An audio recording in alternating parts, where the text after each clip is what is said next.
हिंद वंदे मातरम। प्यारे साथियों, स्वागत है आपका आपके चैनल जनमानस क्लासेज में। स्क्रीन पे दिख रहा हो नोट्स पब्लिकेशन, सामान्य ज्ञान के सिंगल लाइनर क्वेश्चन मिल रहे हैं। आप यूपीपी या किसी भी एग्जाम की तैयारी कर रहे हैं, स्टेट या सेंट्रल की, सबके लिए समान उपयोगी होने वाला है। विविध सामान्य ज्ञान पहले ही अपलोड हो चुका है, उसके बाद शिक्षा लोक संस्कृति कंप्लीट हो चुका है। इसमें जो है इस समय हम क्या करवा रहे हैं तो आपको बता दें, विश्व तथा भारत का इतिहास जो है प्रेजेंट टाइम में कंप्लीट करा रहे हैं। तो प्यारे साथियों बने रहें। चलते हैं आज की, इसलिए ही बता दो क्या क्या हो चुके हैं। तो देखिए, ऐतिहासिक स्रोत, ऐतिहासिक ग्रंथ, ये सब चीज़ें पहले ही करवाई जा चुकी हैं। इसके प्रीवियस 4 वीडियो पढ़ चुके हैं हिस्ट्री के। आज ये 5वां वीडियो है। जिन भाई बहनों ने प्रीवियस वीडियो नहीं देखा, वो चैनल पे विजिट करें। और सामान्य ज्ञान ऑनलाइनर की एक श्रृंखला बनी हुई है, उसको विजिट करके प्लेलिस्ट में विजिट करके ज़रूर देखें। और भी ढेर सारे सब्जेक्ट के वीडियो पहले ही अपलोड हैं, तो उनको भी जो है पढ़ें, जिससे आपको फ़ायदा मिल सके। इसमें देखिए, साम्राज्य और ये सब पहले ही हो चुका है। आज जो है हम मौर्योत्तर काल के बारे में मौर्योत्तर भी हो चुका है, पहलो ये सब पहले हो चुके हैं। ये सब स्कंदगुप्त वगैरह प्रीवियस वीडियो में हो चुका है, ये सब पहले। आज हम गुप्तोत्तर काल के बारे में, गुप्तोत्तर काल की चर्चा करने वाले, तो बने रहे प्यारे साथियों। देखिए, गुप्तों के बाद, गुप्त उत्तर जहाँ लगे मतलब के बाद, बल्लभी के मैत्रक वंश का शासन था, जिसकी स्थापना राजा भट्टार तथा उसका पुत्र धरसेन ने किया था। कहते हैं कि गुप्तों के बाद कौन सा है? बल्लभी में मैत्रक वंश का शासन था, जिसका संस्थापक कौन था? भट्टार का उसका पुत्र धर्मसेन था। अब बात करते हैं, मालवा में यशोवर्मन का शासन था, जिसने हूण शासक मिहिर कोल को पराजित किया था। किसने? यशोवर्मन। किसने हूणों को पराजित किया? तो बताओ, यशोवर्मन ने किया था। अब बात करते हैं, यहाँ कन्नौज का मौखरी वंश इसमें बहुत ज़्यादा इंपॉर्टेंट है। देखिए, इसमें कहा कन्नौज का मौखरी वंश जो है, मौखरी वंश का प्रथम स्वतंत्र शासक जो है ईशान वर्मा था, जिसने महाराजाधिराज की उपाधि धारण किया था। मौखरी वंश का सबसे प्रतापी शासक कौन था? तो आप बताएंगे सर्ववर्मन क्या था, सबसे प्रतापी राजा था। अब वहीं पर बात है, हर्षवर्धन की बहन राजश्री का विवाह जो है मौखरी वंश के गृहवर्मा से हुआ था। किसका? हर्षवर्धन की बहन का विवाह किससे हुआ था? तो बताओ, गृहवर्मा से हुआ था। मौखरी वंश का शासक था। अब यहाँ पर बात होती है हर्षवर्धन की। थानेश्वर का हर्षवर्धन पुष्पभूति वंश का था। अब बात करते हैं, इस वंश का संस्थापक पुष्पभूत था, जिसने हरियाणा के थानेश्वर में राजधानी बनाई थी। अब बात करते हैं, पुष्पभूत वंश का चौथा शासक जो है प्रभाकर वर्धन था, जिसने परम भट्टारक महाराजाधिराज की उपाधि धारण की थी। अब वहीं पर बात करते हैं, प्रभाकर वर्धन की पत्नी का नाम जो है यशोमती था, जिसने 3 बच्चे हुए, राजश्री, राजवर्धन तथा हर्षवर्धन हुए। अब बात करते हैं, राजश्री का विवाह। देखिए, अभी बात होती कि मौखरी के शासक गृहवर्मा के साथ हुआ था। वहीं राजवर्धन जब थानेश्वर का शासक बना, उस समय बंगाल का शासक कौन? शशांक था। वह मालवा का शासक कौन था? देवगुप्त था। देखिए, मालवा का शासक उस समय कौन था पूछा जाएगा, तो बताओगे देवगुप्त। और जबकि कहा जाएगा बंगाल का शासक उस समय शशांक हुआ करता था। अब कन्नौज पर आक्रमण कर गृहवर्मा की हत्या कर राजश्री को जो है कैद कर लिया। राज्यवर्धन ने दोनों शासकों पर हमला कर देवगुप्त को पराजित किया, लेकिन शशांक ने जो है राजवर्धन की हत्या कर दी थी। किसने राजवर्धन की हत्या की? शशांक ने राजवर्धन की हत्या की। अब वहीं पर बात करते हैं, बंगाल का गौड़ वंशीय शासक शशांक जो शैव धर्म का अनुयायी था, जिसने बौद्ध वृक्ष यानी बौद्ध वृक्ष जो था बिहार में, उसको कटवा दिया था। बाद में इसको श्रीलंका से लाके लगाया गया, क्योंकि उसी का शाखा था, श्रीलंका में पहले ही बैठाया गया था। अब हर्ष काल के 606 ईस्वी से जो है 647 तक बात कर लेते हैं। हर्षवर्धन अपने सेनापति सिंहनाथ की प्रेरणा से गद्दी पर बैठा और सर्वप्रथम कन्नौज पर अधिकार किया था इसने। हर्षवर्धन शिलादित्य व परम भट्टारक की उपाधि धारण। इसने किसकी उपाधि? शिलादित्य और परम भट्टारक। इसमें देखिए, इनमें सबसे इंपॉर्टेंट यही हर्षवर्धन काल ही है।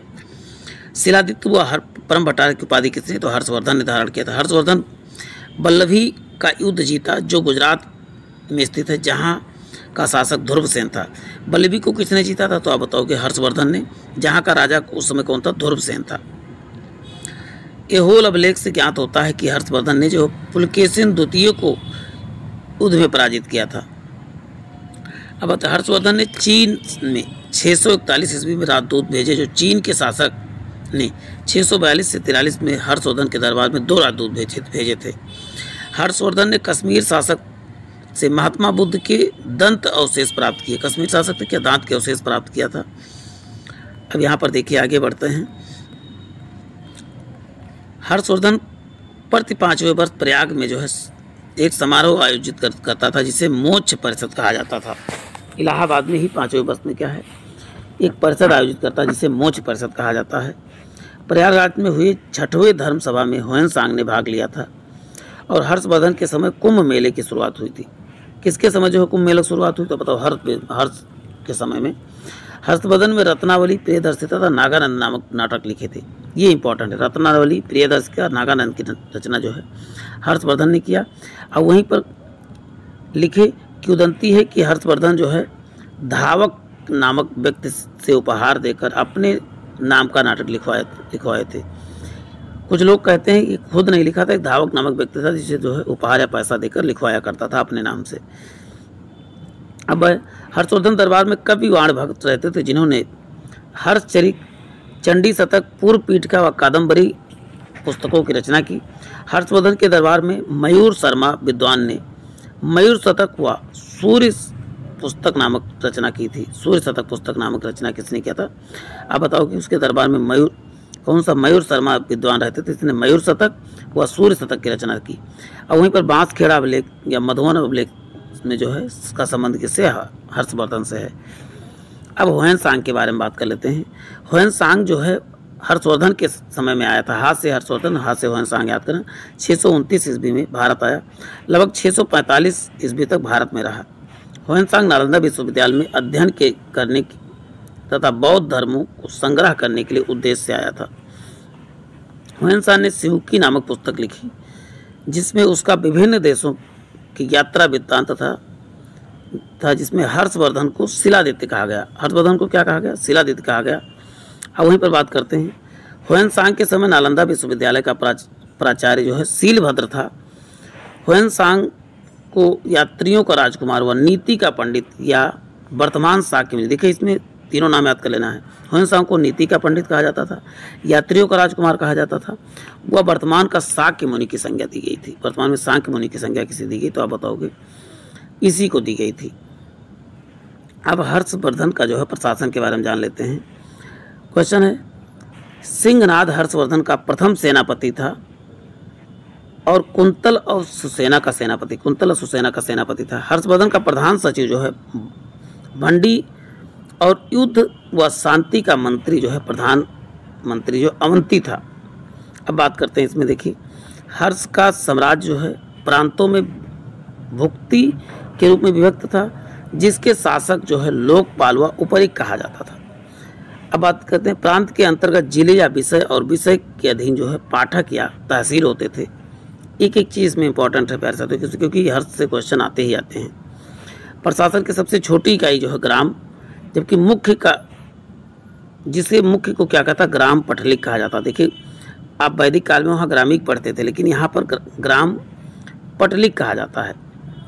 हर्षवर्धन के अश्वसेना का सेनापति स्कंदगुप्त और साधारण पुलिस को जो है, जबकि साधारण पुलिस को चाट भाट कहा जाता था। अब बात करते हैं हर्षवर्धन के समय सिंचाई के लिए जो है राहट व तुला यंत्र का प्रयोग किया जाता था। और वहीं मथुरा सूती वस्त्र का जो है केंद्र था। हर्षवर्धन के समय पूर्वी भारत में जो ताम्रलिप्ति, पश्चिमी भारत में भड़ोच नामक बंदरगाह हुआ करते थे। अब देखिए राजपूतों का उदय के बारे में बात। राजपूतों में सर्वप्रथम बात करते हैं गुर्जर प्रतिहार राजवंश के बारे में बात करते हैं। गुर्जर प्रतिहार राजवंश की स्थापना 730 ईसा पूर्व में नागभट्ट प्रथम ने किया था। इसके बाद वत्सराज उज्जैनी का शासक बना। वत्सराज कौन बना? उज्जैनी का शासक बना। अब वहीं पर बात करें त्रिपक्षीय संघर्ष में भाग लेने की वाला प्रथम शासक कौन था? वत्सराज हुआ करता था। वहीं गुर्जर प्रतिहार का सबसे प्रतापी शासक कौन था? मिहिर भोज था, जिसकी राजधानी क्या थी? कनौज थी। मिहिर भोज के समय जो अरबी यात्री सुलेमान भारत आया, जिसे सुलेमान को इस्लाम का शत्रु कहा। बात करते हैं राजशेखर ने प्राकृत भाषा में जो है कर्पूर मंजरी वह संस्कृत में जो है काव्य मीमांसा नामक पुस्तक लिखी। महेंद्र पाल को जो निर्भय राज या निर्भय नरेंद्र की उपाधि राजशेखर ने दी थी, वही महेंद्र पाल के पुत्र जो है महीपाल के समय जो है बगदाद निवासी अल मसूदी भारत आया था। अब बात करते हैं रघुवंश मुक्तावली मणि की उपाधि महीपाल को राजशेखर ने प्रदान किया था। 11वीं शताब्दी में तोमर वंश का जो है वंश के अनंगपाल ने दिल्ली नगर बसाया था। दिल्ली नगर की स्थापना किसने? अब तो अनंगपाल ये तोमर वंश का शासक था जिसने बताया था 11वीं शताब्दी में। अब यहीं पर बात करते हैं चौहान वंश के बारे में। चौहान वंश का संस्थापक कौन था? तो वासुदेव ने की थी, जिसकी राजधानी क्या थी? अहिछत्र थी। चौहान वंश का प्रथम शासक जो है सिंहराज और अजय राज नामक शासक थे, जो अजय नगर की स्थापना किया था इसने। और इस विग्रह राज बीसल देव चतुर्थ जो है चौहान वंश का सबसे प्रतापी राजा चौहान वंश का कौन था? तो बीसल देव जो था, विग्रह राज बीसल देव था। और वहीं पर हरिकेल नामक संस्कृत रत्ना जो है प्रतापी शासक था, जिसने हरिकेल नामक जो है संस्कृत नाटक लिखा था। अब बात करें संस्कृत के विद्वान स्वयंदेव विग्रह राज चतुर्थ के दरबार में रहते थे, जिसने जो है ललित विग्रह राज की रचना किया था। अब बात करते हैं विग्रह राज अजमेर का एक संस्कृत विद्यालय की स्थापना की, जिसे तोड़कर ऐबक ने जो है किसने, देखो 2.5 दिन की झोपड़ा जो था उसका संस्कृत विद्यालय हुआ करता था, इसका निर्माण किसने कराया था? तो बताओ कि विग्रह राज ने कराया था। और बाद में इसको क्या किया? 2.5 दिन का झोपड़ा बना दिया था किसने? आप बताओगे? कुतुबुद्दीन ऐबक ने बनाया था इसको। अब बात करते हैं पृथ्वीराज तृतीय चौहान वंश का अंतिम शासक था, जिसने जो है राजधानी दिल्ली थी, जिसकी राजधानी दिल्ली थी। पृथ्वीराज तृतीय जयचंद की पुत्री संयुक्ता का अपहरण कर उससे विवाह किया। और वहीं पृथ्वीराज तृतीय मोहम्मद गौरी से तराइन की लड़ाई हुई। किससे लड़ाई? तराइन की लड़ाई किससे हुआ था? तो पृथ्वीराज तृतीय से हुआ था। अब यहाँ पर तृतीय हुआ, द्वितीय हुआ, तो ये याद रखना, तृतीय और तराइन का युद्ध आपको याद रखना है। मुस्लिम इतिहासकारों ने पृथ्वीराज को उनकी वीरता देखते हुए राय पिथौरा नाम दिया था। मुस्लिम जो इतिहासकार थे राय पिथौरा की संज्ञा किसे देते थे? तो पृथ्वीराज को ही देते थे। पृथ्वीराज तृतीय के दरबार में चंद्रवरदाई रहते थे, जिसने पृथ्वीराज रासो लिखा था। पृथ्वीराज रासो किसने लिखा था? बताओ। चंद्रवरदाई। पृथ्वीराज तृतीय के दरबारी विद्वान जयानक भट्ट ने पृथ्वीराज विजय की रचना, पृथ्वीराज विजय किसने लिखा? तो जयानक भट्ट ने लिखा था। बने रहे प्यारे साथियों। अब बात करते हैं गहड़वाल या राठौर वंश। राठौर आपने सुना होगा। गुर्जर पतिहार वंश के बाद जो है चंद्रदेव ने कन्नौज पर गहड़वाल वंश की स्थापना रखी, जिसकी अपनी राजधानी क्या बनाई? वाराणसी बनाया था। वहीं चंद्रदेव ने मुसलमानों पर तुरुस दंड नामक जो है कर लगाया था। कौन सा? तुरुस दंड नामक कर लगाया। और वहीं गढ़वाल वंश का सबसे प्रतापी राजा क्या होता? गोविंद चंद्र था, जिसकी पत्नी कुमार देवी का जो है सारनाथ लेख में मिलता है। और वहीं गोविंद चंद्र के विदेशी मंत्री जो है लक्ष्मीधर, जिसने कृतकल्पतर नामक ग्रंथ की रचना की। अब बात करते हैं गहड़वाल वंश का सबसे अंतिम शासक जो है जयचंद था, जिसने दरबार में श्री हर्ष नामक विद्वान रहता था, जिसने नैषध चरित व खंडन खंड खाद्य की रचना किया था। वहीं 1194 में चंदावर के युद्ध में जयचंद मारा गया। वहीं इतिहास में जयचंद को देशद्रोही कहा गया है।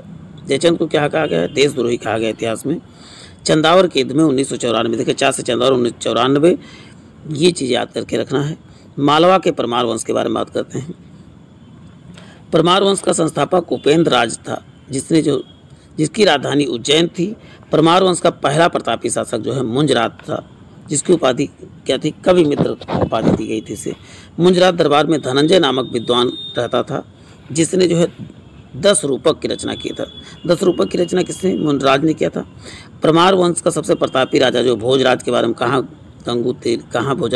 राजा भोज, कहाँ गंगू तेली के बारे में आपने सुना, तो ये भोजराज परमार वंश के शासक थे, जिसने अपनी राजधानी जो है धारनगरी बनाई थी। राजा भोज ने चित्तौड़गढ़ पर त्रिभुवन नारायण मंदिर का निर्माण करवाया।